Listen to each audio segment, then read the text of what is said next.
guys, so Wes from Paranormal here, and was going over the Spirit Box session, the one that was recently uploaded. And while I was going over that session and annotating it, I found a reply that said, "You stabbed my wife, Mr. Carter." I'm going to take you back to that section of the video now, just so you can see what I'm talking about. You guys have listened about conspiracy theories before. Alright, so I looked at that video. As I said, and I annotated that, and then I researched it. I did a Google search to see if I could find anything about that. I just searched, "You shot my wife, Mr. Carter," thinking, well, maybe that's like a line from a movie or something, or some kind of TV show. So, but what I came up with was something very compelling. I'm going to take you now to an article that I found online when I did that Google search. I'm going to read a little bit of that to you now. Scared boys plea after parents slain. Why didn't someone come and help me? This picture stunned Australia. His parents killed. The boy sits with a detective in the gutter for the first time. His story can be told. There's a picture there, a boy sitting in the gutter. It's so sad. Haunting photograph. A little boy sits in the gutter, dressed in an oversized forensic suit. He's barefoot and rests his head on one hand as he listens intently to the stranger sitting next to him. The stranger, a Gold Coast detective, has just arrived at Upper Coomera, a quiet, ordinary place. Suburb that has suddenly become a major crime scene. It was inside the child's home that the horror unfolded. His mother, Renee Couch, 39, and father, Corey Croft, 37, had been stabbed to death more than 24 hours earlier by Ms. Couch's ex-partner, Christopher Carter, a former soldier. Carter had gained custody of the pair's two children, now aged 16 and 19, in 2015, and she began a relationship and had another child with Mr. Croft.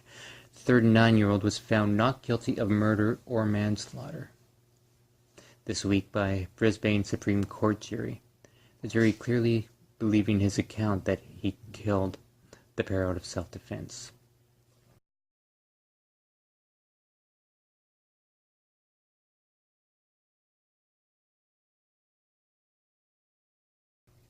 When he left their home that night on January 20th, 2015, the only person still alive inside was the couple's 5-year-old son, who had been asleep in his room when his parents died. The boy woke to an unimaginable scene. His parents were dead. There was so much blood he is now traumatized by the color red. Wow. He picked the knife from near his mom's body and put it in the sink. He then waited for help, but no one came. Prepares for a guilty verdict. The little boy's grandmother, Joanne Couch, is angry. She couldn't sit through every day of the trial and wasn't up to being there when it all came to an end late Thursday afternoon. Her partner was in court to hear the jury form and deliver the not guilty verdicts for the murders of her daughter and her partner. I couldn't be there. I would have had a heart attack. Ms. Couch told news.com.au from her Gold Coast home. The things she's heard during the trial devastated her. The trial proceeds made her angry. I'm shattered. I'm so upset and angry I felt like killing someone last night. It's an injustice. An injustice in the legal system. It's quite simple.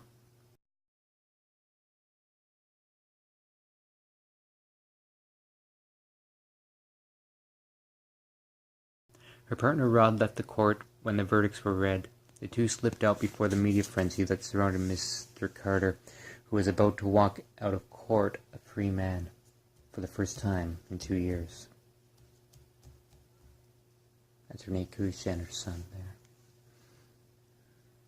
The boy is now 8 years old and is traumatized by the death of his parents. Well, who wouldn't be? It's just horrendous, absolutely horrendous and heartbreaking. Ms. Couch and her family have endured a living hell in the 2 years since the stabbings. We've waited 2 years. It's affected all of our lives, especially the boy. As I said to you, he's developed ADHD, separation anxiety. He locks all the doors and windows at night. She's angry things were said in court about her daughter that she was unable to defend herself. The jury was told of binge drinking and affairs, accusations Ms. Cooch rejects. Why didn't somebody come and help me? Why didn't someone come and help me, rather? Ms. Cooch is shattered most about the impact the killings are having on her grandson. He turned 8 a week before the trial began. He's okay at the moment. He wasn't himself last weekend. We wanted to make a happy day at the park. He went swimming on a boogie board, but I could just tell he was affected. He lives with Mrs. Cooch's sister, and they are doing their best to give him a normal life, but they worry that the emotional scars, not to mention what he saw and heard that night, will return to haunt him. Miss Cooch can barely bring herself to look at the picture of him, sitting in the gutter. His clothes have been replaced with the forensic suit given to him by officers who arrived within minutes of the 000 call, and I apologize for Teddy meowing there. More than 24 hours after the stabbings, Ms. Cooch's sister, with whom the boy now lives, went to the house after calls went unanswered. She found the bodies and rescued the boy from the home.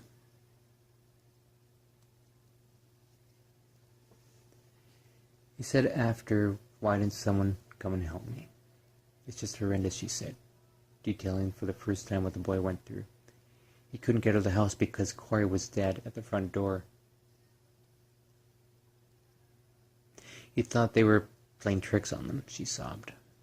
His first words to his auntie who found him were not being rescued sooner. He didn't know how to use the phone, so he had no choice but to pass the hours in his home alongside his dead parents. What child could go unscathed waking up to that? Horrific. Photographs shown to the jury show blood on the floor, up the walls, and a 1.5-meter area of bloodstains near a child's scooter. He thinks he can remember shouting that night, but he's never said what he saw or heard inside the home. But Miss Cooch revealed he recently remembered seeing a man. The family had managed to keep the trial away from him so far.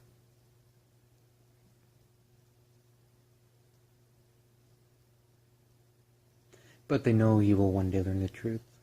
He saw a psychologist regularly who was helping him cope with the horror he'd seen.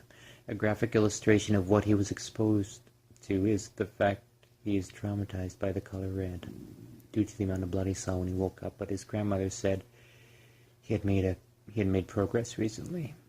He's a resilient little boy, she said. My sister got him into sport, and everything he touches turns to gold. He's a good runner. He plays soccer. He just tries everything.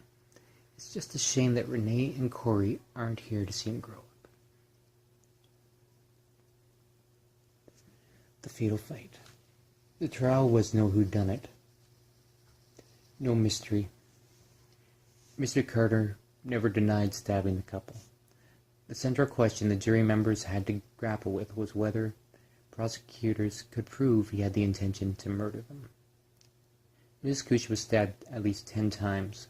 The fatal blow was to her neck, and it was so severe it severed her spinal cord. Her partner had 5 stab wounds, all in the neck and head. I don't know. I mean, neck and head, and you're saying that it was self-defense and you weren't trying to kill them? If it was self-defense, why wouldn't it be in the ribs or something like that? I don't know, guys. This sounds bogus to me. That I can't understand how the jury could come up with him not being guilty. Honestly, that's... Anyways. Let's see. He had been recommended for discharge about 10 years before the killing.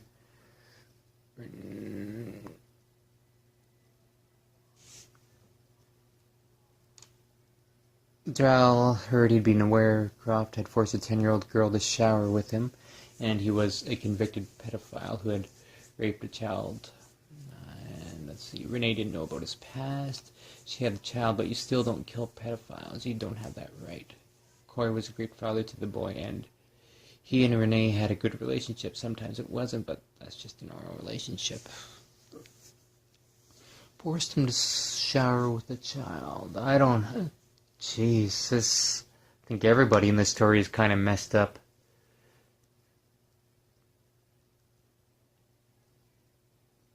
During his closing address on Wednesday, Crown Prosecutor Glenn Cash, GQ, argued Carter intended to kill Croft and Renee Cush.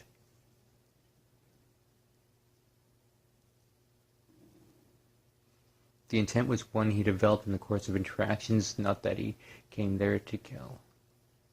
Mr. Carter's barrister, David Brustman, GQ, argued it was not murder but an unforeseeable event that was the result of years of tension and hostility between Mr. Carter and Renee Cush.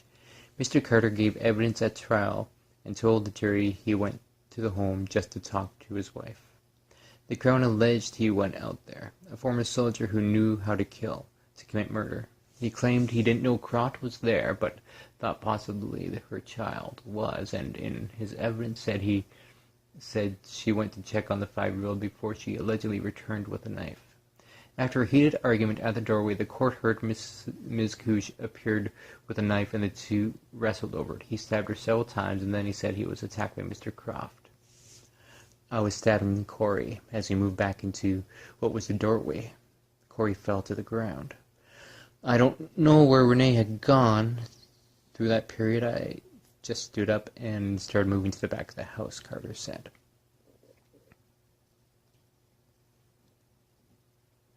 That's actually the guy that was stabbed.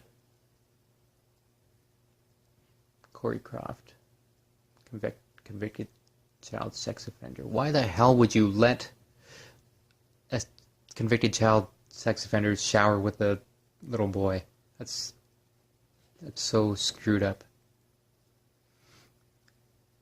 It was then he said Ms. Cush attacked him again. I was in a state of shock. I couldn't believe what happened. I stabbed her. I didn't mean to do it. I pushed her down off me. The way she fell to the ground was essentially like she was unconscious, and I've seen a pool of blood was coming from her head. He admitted he placed the knife in her hand. The only thing I remembered thinking in my head was, it's your knife, you can have it back. No, that wasn't what you were thinking. What you were I don't know. He placed the knife back in her hand. Was he trying to make it look like a suicide? That's how it sounds, but how can you stab yourself like that and over and over? Well, I guess you could, but I don't know. It doesn't sound right to me. He told the court he dumped the bloody clothes and contemplated suicide. He knew the police would come for him eventually. I knew at some point I was going to be charged, but the guilt I felt for what was going to happen to my children. I didn't want them, Ms. Carter and Mr. Croft, dead. A mother's love. Ms. Cush couldn't listen to the graphic evidence. Few parents could. Each time the details of her daughter's injuries were spoken, she broke down in tears. She wants her daughter remembered in a different way to what she says are mistruths from the court case. She was a beautiful, caring mother who loved her children. She was well liked at work. She would do anything for anyone. She worked in aged care, but at one stage dreamt of a career in the police force. She didn't pass the physical, though, because of her asthma. So, the message I got in the spirit box was, you killed my wife, Mr. Carter, and it wasn't actually his wife, so maybe the two aren't related, but it is kind of interesting that I ended up picking up this story, I think. Okay, so very interesting there, and I don't know, the guy placed the knife in Miss Cush's hand.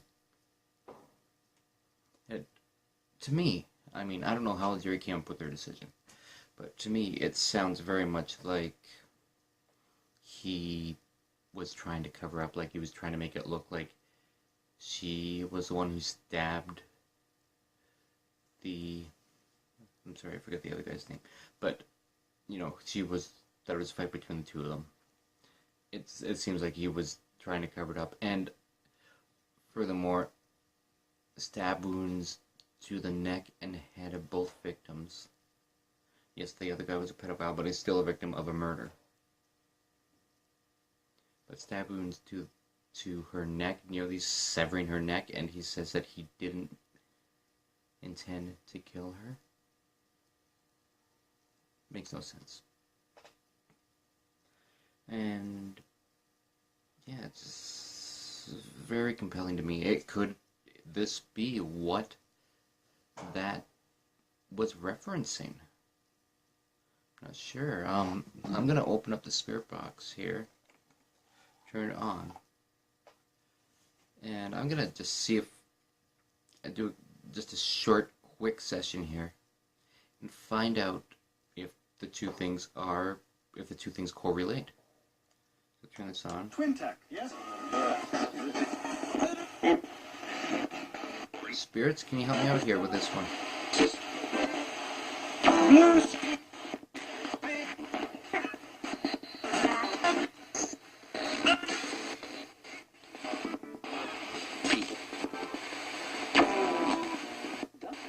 Is the response I got, "You stabbed my wife, Mr. Carter," in reference to the crime that I just have been talking about?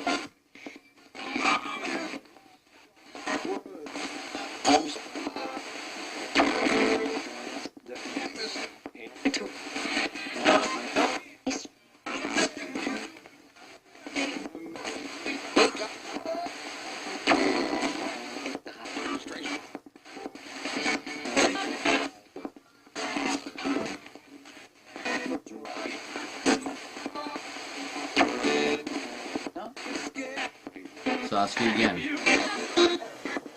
Was the article that I just read, what was mentioned, do they correlate?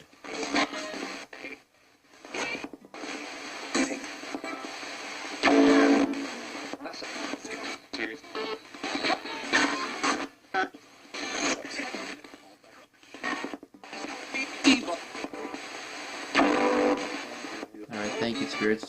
That was just a quick question. Thank you so much for your help with that. Much love, much respect to you. Okay. All right. Just a quick session there to see just what the spirits had to say about it. Now, guys, you got to feel for that kid, huh? Got to feel for him. To wake up like that and see all that, said in the article, he's now traumatized by the color red. Says he's doing better, which is good. That's good. I'm really glad to hear that. That was 3 years ago now, and over 3 years ago. But yeah, for something that traumatic to happen, for, the kid to be involved, and see something like that, it's awful. Just awful.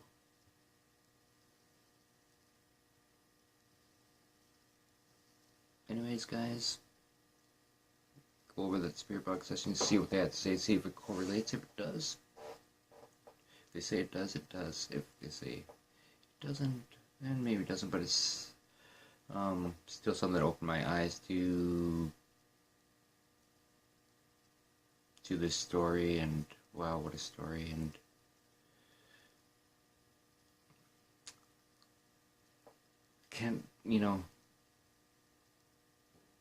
what can you say? Stay true. Keep living.